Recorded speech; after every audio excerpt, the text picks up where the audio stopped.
রাজ্যসভায় বক্তব্য রাখছেন প্রধানমন্ত্রী নরেন্দ্র মোদী। हम ईरान, इजराइल और अमेरिका के साथ भी संपर्क में हैं। हमारा लक्ष्य डायलॉग और डिप्लोमेसी के माध्यम से क्षेत्र में शांति की बहाली का है। हमने डी एस्केलेशन और हॉर्मुज स्ट्रेट खोले जाने पर भी उनसे बात की है। कमर्शियल जहाजों पर हमला और हॉर्मुज स्ट्रेट जैसे अंतर्राष्ट्रीय जलमार्ग में रुकावट अस्वीकार्य है। भारत ने नागरिकों पर, सिविल इंफ्रास्ट्रक्चर पर, एनर्जी और ट्रांसपोर्ट से जुड़े इंफ्रास्ट्रक्चर पर हमलों का विरोध किया है। भारत डिप्लोमेसी के जरिए युद्ध के इस माहौल में भी भारतीय जहाजों के सुरक्षित आवागमन के लिए सतत प्रयास कर रहा है। भारत ने इस समस्या के समाधान के लिए संवाद का ही रास्ता सुझाया है। इस युद्ध में किसी के भी जीवन पर संकट मानवता के हित में नहीं है। इसलिए भारत का सतत प्रयास सभी पक्षों को जल्द से जल्द शांतिपूर्ण समाधान के लिए प्रोत्साहित करने का है। सभापति जी, संकट की स्थिति में देश विदेश में भारतीयों की सुरक्षा हमारी बहुत बड़ी प्राथमिकता है। युद्ध शुरू होने के बाद से लेकर अब तक 3,75,000 से अधिक भारतीय सुरक्षित भारत लौट चुके हैं।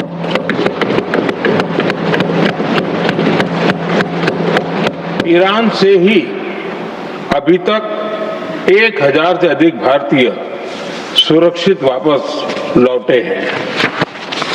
इनमें 700 से अधिक मेडिकल की पढ़ाई करने वाले युवा हैं।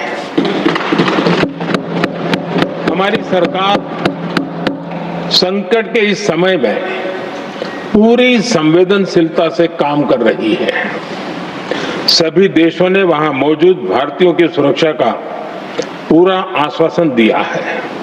हालांकि ये बहुत दुखद है कि हमलों के कारण कुछ भारतीयों की मृत्यु हुई है और कुछ घायल भी हुए हैं। ऐसे मुश्किल हालात में परिवारजनों को आवश्यक मदद दी जा रही है। जो घायल है उनका बेहतर इलाज सुनिश्चित कराया जा रहा है। सभापति जी, हॉर्मुज स्ट्रेट विश्व व्यापार के सबसे बड़े रूट्स में से एक है। विशेष तौर पर कच्चे तेल, गैस और फर्टिलाइजर से जुड़ा परिवहन इस क्षेत्र से बहुत बड़ी मात्रा में होता है।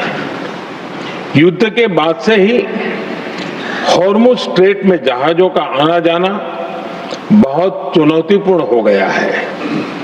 लेकिन विपरीत परिस्थितियों के बावजूद हमारी सरकार ने संवाद से, कूटनीति के माध्यम से रास्ते बनाने का प्रयास किया है। प्रयास ये है कि जहां से भी संभव हो वहां से तेल और गैस की सप्लाई भारत पहुंचे। ऐसी हर कोशिश के नतीजे भी देश देख रहा है। बीते कुछ दिनों में दुनिया के अनेक देशों से कच्चा तेल और एलपीजी से भरे जहाज भारत आए हैं।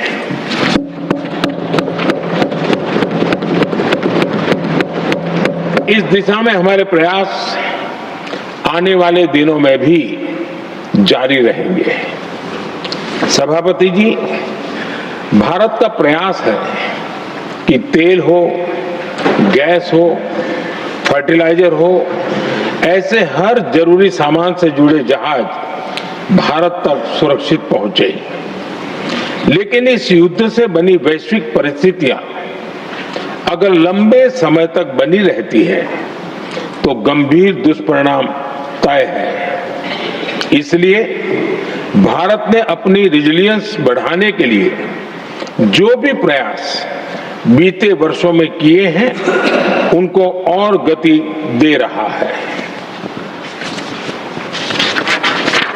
सभापति जी, कोई भी संकट हो वो हमारे हौसलों और हमारे प्रयास दोनों की परीक्षा लेता है।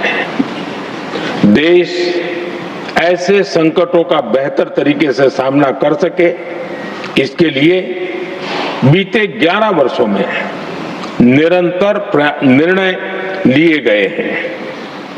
एनर्जी इंपोर्ट का डाइवर्सिफिकेशन ऐसे ही प्रयासों का हिस्सा है।